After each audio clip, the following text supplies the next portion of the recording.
ومن أحسن قولا ممن دعا إلى الله. Zunaira al-Rumiyya, this is one of the other slaves that had become Muslim. Some of the ulama of Tariq said she was Roman, yani she was from the area of Rome. But most of the ulama of Tariq said she was from the area of Sham. This was Rome at the time. So this Sahabiya, she was somebody who became Muslim. And she was from the slaves of the tribe of Umar radiyan. Banu Makhzum was the tribe of Umar ibn Khattab. And they used to take her and they used to beat her and they used to strip her naked and things like this that were torturous, like horrible things. And she would not renounce her Islam. She was a woman. But she was open about her Islam. And they would whip her and they would take turns beating her and they would make accusations. They would say, oh, you're doing this for men and this, filthy accusations. But she would have nothing but tawheed on her tongue. Subhanallah, Abu Jahl, he beat her and tortured her so much that he would get tired and they would call Umayyah ibn Khalaf and others to continue the beating. Abu Bakr radiyan also bought her freedom.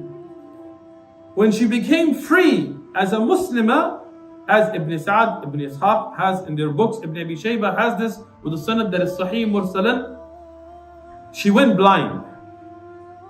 Ibn Hajar has this in Al-Isaba as well. She went blind. And it is qadr of Allah. Sometimes things happen. So what did the mushrikeen say? They said, see, Lat and Uzza made you blind. Look, you became Muslimah. You were free. Now the idols have made you blind. And this is something, again, I always want to relate to us today. Sometimes a brother will grow his beard, maybe he loses his job. Maybe a sister wears the niqab, maybe she loses her husband. Maybe somebody goes through a hardship after they come towards Islam. And the people of kufr, the people of desires, they will always blame that on their Islam. Look, because you became Muslim, this happened. Look, what did Islam bring you? We don't accept Islam to get worldly gain. We accept Islam because the truth is the haqq. It's not a choice. You can say there's a moon or not, but there is a moon. You can say there's a sun or not, but there is a sun. It is more idiotic and foolish to deny the existence of Allah than to deny that there is a sun and a moon. Who created the sun and the moon? Allah. So as a Muslim, we recognize reality now. Hardships come, ease comes, it doesn't matter. Reality is reality. We want our ajr in the akhirah. Zunaira, in some of the ulama said Zunaira with the fatha, some with the dam. Both are correct. She became blind. She didn't care, but she made dua to Allah. Said, oh Allah, don't let them have this statement against me. Don't let it be that they tell people because of Lat and Uzza I became blind. I know sickness and health and blindness and vision is from you. She made dua. Miraculous, Allah gave her eyesight back. No doctors, no surgery, no hakim, no medicine, no special, no, dua. Today, you will say, well, how come my dua is not answered like that? Why is it that when I make dua, it's not answered like that? Have you gone through those hardships for Islam? Have you had that patience for Allah? Have you done that for Tawheed? How do you expect it? Somebody works a career, they go to school, they earn degrees, they start out low, they start earning up, they work overtime, they work weekends, they do all of this extra until they become like a vice president or a president or a CEO or this, and they start making millions. Some guy gets out of high school, how come I'm not making millions? Right? Look at what Bilal radiyan, look at what the Sahabiya went through. Look at their iman, look at their connection with Allah. For you it's way hard to wake up for Fajr. They killed Sumayya radiallahu anha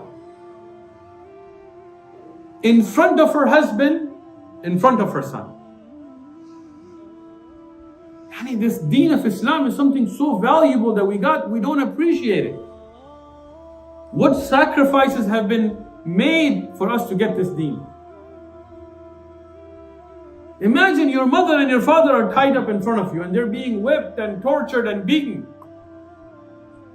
Some of the weaker narrations, they mention that Abu Jahl, he tied Sumayya radiallahu anha with 2 camels and made them race against, and then he hurt her in her privates with a spear. Some of the other narrations, they mention just that she was attacked in her private. He took a spear and hit her in her privates and killed her in front of her husband, in front of her son, who were tied. And with that, she did not leave Islam. With that, she did not give up. They told her, just worship an idol, that's it. We'll leave you. Well, she couldn't. That's the iman. Sumayya radiallahu anha, she became shaheed. The first shaheed for Islam. This is especially for our sisters in Islam. Look, if you want to be active for Islam, it doesn't mean that you have to lose your haya. Your da'wah doesn't mean that you're going to go on the streets and debate Mr. Wood and things. That's not the way it works. The woman has her place, the man has his place. Your da'wah is in your place, the man's da'wah is in his place. But your da'wah is essential, your support. What you push your husbands and brothers and fathers towards. What you give tarbiyah to your children, your hijab, your salah, your niqab, your abaya, this is your jihad. This is when you teach the future sisters about haya, this is your jihad. And know that the women of Islam have been at the forefront of this. Within the rules of Sharia. The first shaheed for Islam, Sumayya radiallahu anha, a woman. The first person Fir'aun killed, a woman. If we look at the servant of the daughter of Fir'aun, she was a woman, a mu'mina, a believer, a Muslimah, a Muslim, a person of Iman. She was combing the hair of the daughter of Fir'aun. When she dropped the comb, she said, Bismillah. Fir'aun's daughter said, what? Are you calling on a Rabb other than my father? She said, yes. Now look at the bravery of this woman. She didn't say this is for Fir'aun and this. No. She said, Allah is your Rabb, my Rabb, and your father's Rabb. Allahu Akbar. This is the woman of Iman. She said, I'll tell my father. I said, go tell your father. Fir'aun, when he heard about this, he said, what? The men of Ben Israel were so afraid that Fir'aun could come into your house and kill your children in front of you, and these buff, big men couldn't say anything. But this is a woman and her Iman. Fir'aun said, I'll kill you. She said, kill me. He said, I'll kill your kids.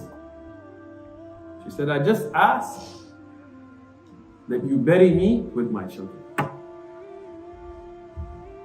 آمنت أن الآخرة لا بد يوما آتية كل الخلائق حاضرة كل السرائر بادية آمنت أن الآخرة لا بد يوما آتية كل الخلائق حاضرة كل السرائر بادية